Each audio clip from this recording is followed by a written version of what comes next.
कहानी में केरल के एक छोटे से गांव के नजदीक स्थित एक जंगल का जिक्र है, जिसे गांव के लोग भूतिया जंगल कहते हैं।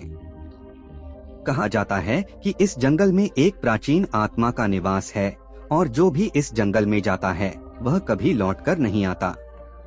गांव वालों के अनुसार यह आत्मा बहुत गुस्सैल है और अपने क्षेत्र में किसी को भी बर्दाश्त नहीं करती।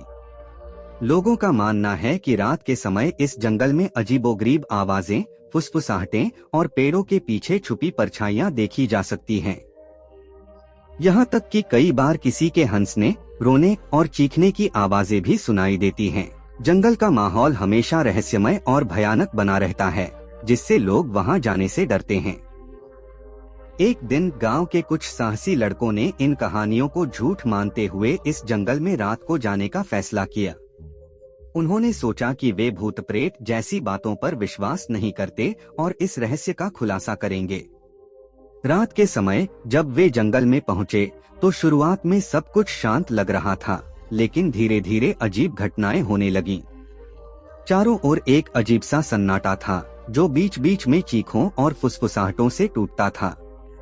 उन्हें ऐसा महसूस हुआ कि कोई उनके आसपास ही है और उन्हें देख रहा है। जंगल के अंदर कुछ दूर जाने के बाद एक लड़के ने एक सफेद साया देखा।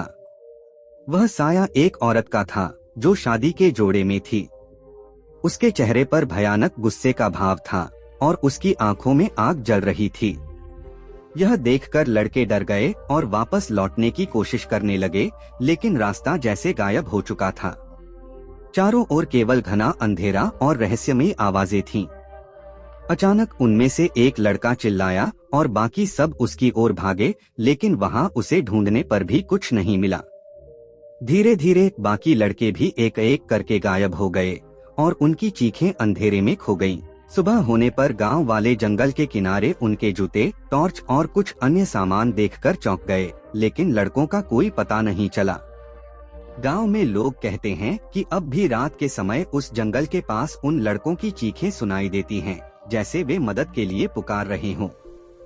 और इस घटना के बाद से गांव के लोग उस जंगल की ओर जाने से बहुत डरते हैं।